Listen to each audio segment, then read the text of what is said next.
तो स्वागत है आप सभी का हमारे चैनल के एक बिल्कुल ही नई वीडियो के अंदर, जहां आज की इस वीडियो के अंदर हम बात करने वाले हैं बिल्कुल आज के दिन रिलीज होने वाली एको सीरीज के बारे में। तो बिना कोई भी देरी किए चलिए हम इस सीरीज की बात करते हैं एंड इस सीरीज की पूरी स्टोरी को एक्सप्लेन करते हैं। लेकिन वीडियो को स्टार्ट करने से पहले अगर आप में से किसी ने हमारे चैनल को सब्सक्राइब नहीं किया है तो वो जल्दी से चैनल को सब्सक्राइब कर लें और सब्सक्राइब बटन के बगल के बेल आइकन को भी ऑल पर सेट कर लें। एंड इसके साथ ही मैं आप सबको फिर से बता दूं कि 12 तारीख को हनुमान मूवी रिलीज हो रही है एंड इसीलिए हम भी अपने चैनल के ऊपर 12 तारीख को हनुमान मूवी की पूरी स्टोरी को एक्सप्लेन करने वाले हैं। सो जो भी लोग हनुमान मूवी की स्टोरी को जानना चाहते हैं और उसकी पूरी एक्सप्लेनेशन वीडियो देखना चाहते हैं तो आपको कहीं और जाने की जरूरत नहीं है, क्योंकि आपको वो सिर्फ और सिर्फ हमारे चैनल पर मिलेगा एंड वो भी सबसे पहले। तो इस बात पर वीडियो को लाइक करना तो बनता है, और अगर लाइक कर ही रहे हैं तो कमेंट भी कर ही दीजिए एंड कमेंट्स के अंदर हमें ये बताइए कि आप हनुमान मूवी के लिए कितना एक्साइटेड हैं। आप कमेंट्स के अंदर सिंपली हनुमान लिख सकते हैं। तो आइए अब हम बिना किसी देरी के आज की इस कमाल की वीडियो को स्टार्ट करते हैं एंड एको सीरीज की पूरी स्टोरी को एक्सप्लेन करते हैं। तो एको सीरीज की स्टार्टिंग होती है एक जादुई गुफा से, जो कि एक अनजान सी जगह पर होती है। बट फिर अगले पल हम इस गुफा के अंदर कई सारे लोगों को देखते हैं जिनकी पूरी बॉडी के ऊपर कीचड़ जैसा कुछ लगा होता है। एंड यही हमें ये भी पता लगता है कि ये सभी लोग एक खास कबीले से हैं, जिस कबीले का नाम है चौकताऊ कबीला। इस कबीले के सारे लोग एक साथ इकट्ठा होते हैं और पास में रखे हुए एक पानी को पीते हैं, जो पानी असल में जादुई होता है। लेकिन जैसे ये लोग पानी पीते हैं वैसे ये पूरा गुफा टूटने लगता है। बट फिर तभी अचानक से एक लाइट चमकती है और फिर उस रोशनी के हटते हम ये देखते हैं कि चौकताऊ कबीले के सारे लोग उस गुफा से बाहर आ चुके हैं और वो सभी हमारी असल दुनिया में है। और फिर इसके अगले पल चौकताऊ कबीले के सारे लोगों के शरीर के ऊपर से एक परत हटने लगती है और वो बिल्कुल आम इंसान जैसे हो जाते हैं। एंड फिर तभी इनमें से एक लड़की सामने आती है जिसका नाम होता है चफा, और फिर वो अपने कबीले की लीडर बनकर सभी को लीड करती है एंड वो सभी से कहती है कि मेरे पीछे आओ। इसके बाद ही बैकग्राउंड में हमें आवाज आती है, जो आवाज हमें बताते हुए कहती है कि इस तरीके से चफा ने अपने चौकताऊ कबीले के लोगों को बचा लिया और उस गुफा से बाहर निकाल लिया। एंड फिर इसके अगले सीन के अंदर हम माया और उसकी कजन को देखते हैं, जो कि इस टाइम पर काफी छोटे होते हैं। और हमें पता लगता है कि ये सारी कहानी माया की कजन माया को सुना रही थी। इसी के आगे हमें ये भी पता लगता है कि इस टाइम पर माया अपने मॉम और डैड के साथ मिलकर अपनी नानी के घर आई थी एंड वहीं पर ही वो अपने कजन से भी मिली थी। इसके साथ ही यहीं पर हमें माया के मॉम और डैड के बारे में भी पता लगता है। हम ये जानते हैं कि माया के जो डैड है वो एक क्रिमिनल है, जो कि काफी बुरे काम करते हैं। एंड साथ ही साथ माया की जो मदर है वो बिल्कुल माया की तरह है, यानी कि वो भी ना ही सुन सकती है और ना ही बोल सकती है। एंड उनके जेनेटिक्स की वजह से ही माया भी बिल्कुल वैसी पैदा हुई है, यानी कि माया भी ना ही बोल सकती है और ना ही सुन सकती है। एंड दैट्स व्हाई माया की मदर एंड माया दोनों ही सिर्फ साइन लैंग्वेज समझते हैं। यहीं पर माया अपनी मदर से कहती है कि उसे हॉट चॉकलेट पीना है, बट क्योंकि घर के अंदर हॉट चॉकलेट नहीं होता इसलिए उसकी मदर माया को लेकर सीधा स्टोर जाती है। बट रास्ते में हमें देखते हैं कि जिस गाड़ी से वो दोनों जा रहे होते हैं उसका ब्रेक फेल हो चुका होता है एंड ब्रेक फेल होने की वजह से ही उनका कार एक्सीडेंट हो जाता है, जिस कार एक्सीडेंट के अंदर माया की मदर ऑन द स्पॉट मर जाती है एंड माया का एक पैर डैमेज हो जाता है, जिस वजह से उसके पैर को काटना पड़ता है। इसके अगले सीन के अंदर हमें देखते हैं कि माया हॉस्पिटल में होती है, जहाँ पर डॉक्टर्स ने उसकी जान बचा ली होती है और यहीं पर ही बाहर माया के डैड होते हैं। अगले पल वहाँ पर माया के नानी और नाना आते हैं, जो कि पहले माया के फादर को बहुत उल्टा सीधा कहते हैं और उससे कहते हैं कि अगर हमारी बेटी ने तुमसे शादी ना की होती तो शायद आज वो जिंदा होती।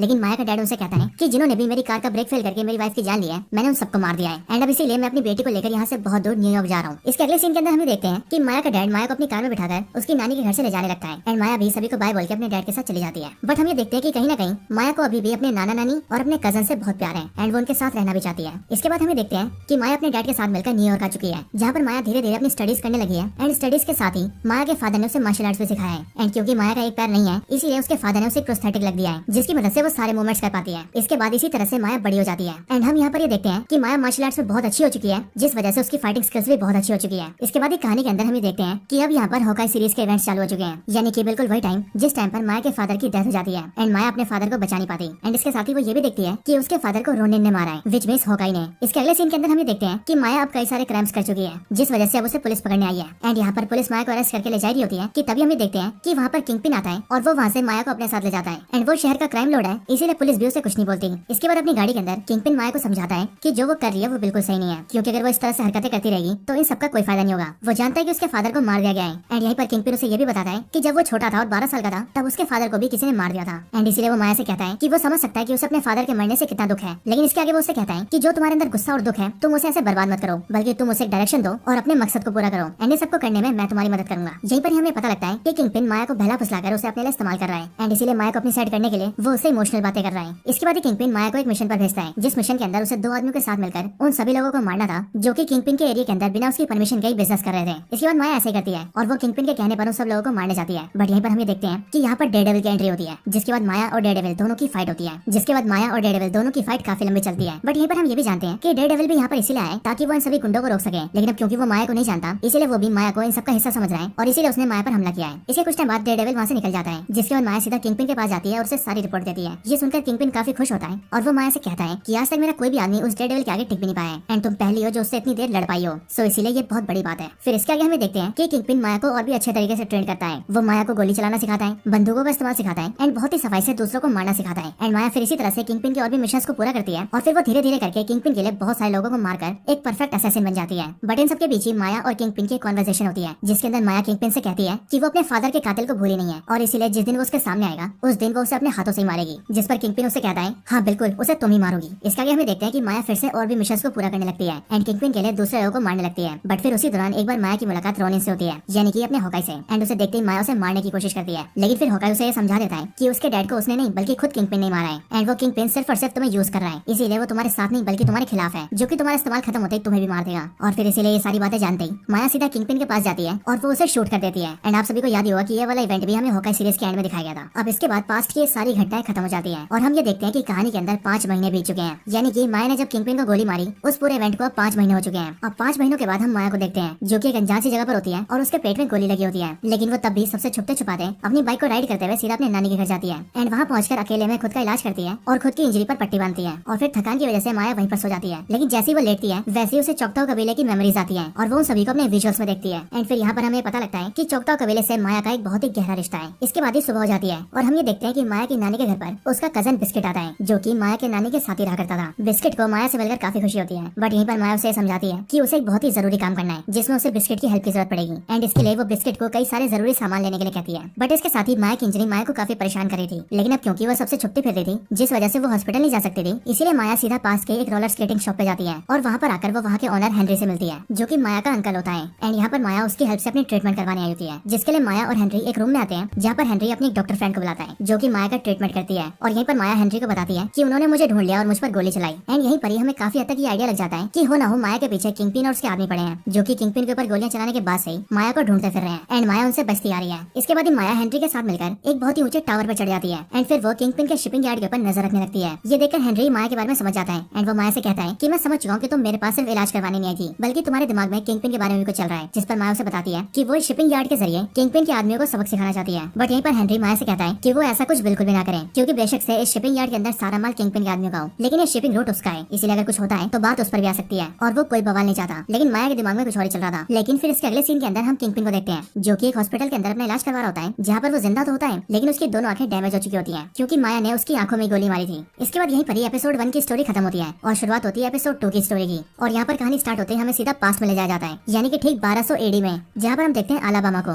जो कि यूएसए के अंदर है। इस पुराने टाइम के अंदर यहाँ पर हम कई सारे कबीलों को देखते हैं जो कि आपस में एक स्पोर्ट्स खेल रहे होते हैं और ये स्पोर्ट काफी हद तक हॉकी जैसा होता है। एंड ये जो मैच होता है वो स्पेशली 2 कबीलों के बीच होता है, जिनमें से एक कबीले के लोगों के ऊपर रेड कलर का निशान होता है और दूसरे कबीले के लोगों के ऊपर ब्लू कलर का। एंड यहाँ पर हम ये जानते हैं कि इस मैच के अंदर जो भी टीम हारेगी उस कबीले को हमेशा के लिए यहाँ की जमीन से हटा दिया जाएगा, विच मींस उन्हें इस जगह को छोड़ के जाना पड़ेगा। एंड इसीलिए ये दोनों कबीले अपनी पूरी जी जान लगा के गेम खेलते हैं। बट फिर मैच के आखिरी में हम ये देखते हैं कि रेड कबीले की एक लड़की को सीधा चकताओ कबीले की चफा याद आती है एंड जैसे उसे अपने दिमाग में उसकी मेमोरीज आती है वैसे उसके अंदर एक पावर एक्टिवेट हो जाती है एंड उसके हाथों में स्पीयर शेप का एक निशान बन जाता है। एंड फिर पावर एक्टिवेट होते ही वो अपनी टीम को मैच जिता देती है। बट फिर इसके बाद कहानी फिर से प्रेजेंट में आती है, जहाँ पर हम माया को देखते हैं जो कि सीधा अपने कजन बिस्किट के साथ मिलकर अपनी नानी की गाड़ी लेती है और वहाँ से सीधा एक ट्रेन की पटरी के पास आ जाती है और फिर जो भी सामान उसने बिस्किट के जरिए मंगवाया होता है वो उन सारे सामान को लेकर सीधा एक चलती ट्रेन के ऊपर कूद जाती है। बट इससे पहले वो बिस्किट के फोन के अंदर अपनी लोकेशन डाल देती है और वो बिस्किट से कहती है कि वो जहाँ भी जाए वो उसे फॉलो करे, जिस वजह से बिस्किट ऐसा ही करता है। इसके आगे हमें देखते हैं कि माया जिस ट्रेन के ऊपर कूदी होती है उस ट्रेन के ऊपर कई सारे सोल्जर्स होते हैं, लेकिन माया सभी सोल्जर से बचते हुए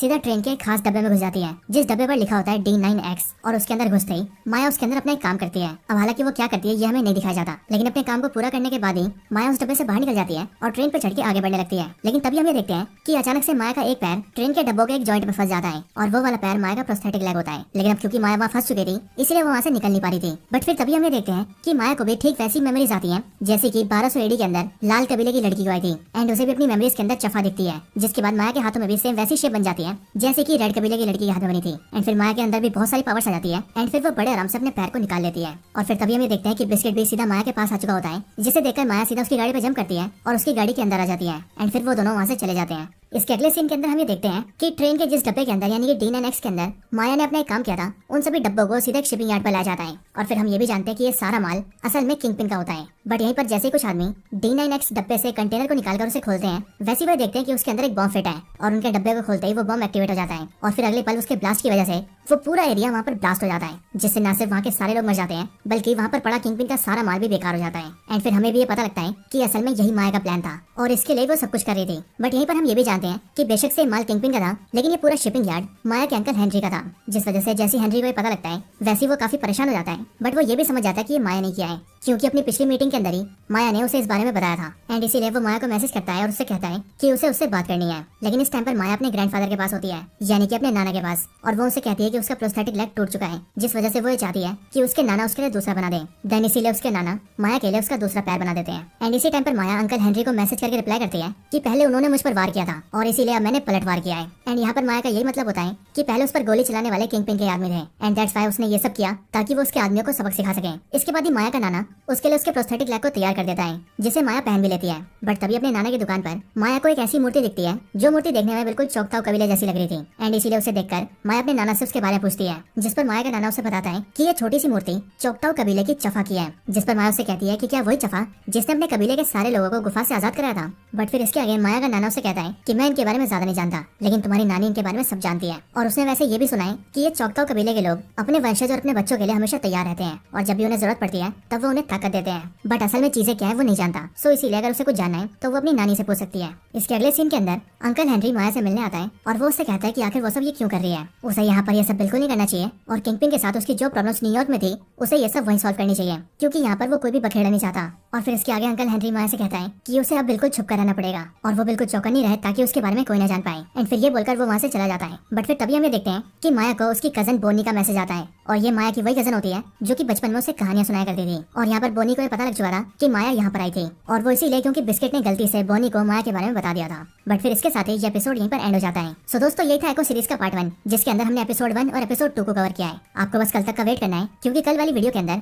हम इसके एपिसोड 3, 4 एंड 5 को भी कवर करेंगे। एंड हमने एक ही वीडियो में से इसीलिए कवर नहीं किया है क्योंकि सीरीज की पूरी स्टोरी एक वीडियो के अंदर बहुत लंबी हो जाती। दैट्स व्हाई हमने इसे 2 पार्ट में स्प्लिट कर दिया है। लेकिन फिकर नॉट, आपको बस कल 12 बजे का वेट करना है एंड 12 बजते ही आप सभी को इसका पार्ट 2 मिल जाएगा। बाकी तब तक के लिए this is the end of the video. तो दोस्तों यही थी वीडियो एको सीरीज के पहले पार्ट के ऊपर। आप सभी को ये सीरीज की स्टोरी कैसी लगी ये आप मुझे कमेंट्स में जरूर बताएं और आप सभी अगले पार्ट के लिए कितना एक्साइटेड है ये भी जरूर बताएं। आप सभी कमेंट्स के अंदर एको पार्ट 2 लिख सकते हैं, जिससे कि हमें भी ये पता लग जाएगा कि आप सब पार्ट 2 के लिए बहुत एक्साइटेड हैं। लेकिन ज्यादा वेट करने की कोई जरूरत नहीं है, क्योंकि आपको कल ही वो पार्ट 2 मिल जाएगा। लेकिन तब तक के लिए अगर आप लोग हमारे चैनल की ऐसी और भी कमाल की वीडियोस देखना चाहते हैं तो आप हमारे चैनल में जाकर या फिर डिस्क्रिप्शन में दिए लिंक को यूज करके और भी कमाल की वीडियोस देख सकते हैं। तो बस आज की इस वीडियो में इतना ही। वीडियो को यहीं पर एंड करते हैं। वीडियो पसंद आई हो तो लाइक करें, चैनल को सब्सक्राइब नहीं किया तो भी सब्सक्राइब करें, वीडियो को शेयर करना चाहते हैं तो ज्यादा से ज्यादा शेयर करें। एंड आप सभी इसी तरह से हंसते और मुस्कुराते रहें। मैं मिलता हूँ आपसे ऐसी किसी और बेहतरीन वीडियो में, तब तक के लिए गुड बाय।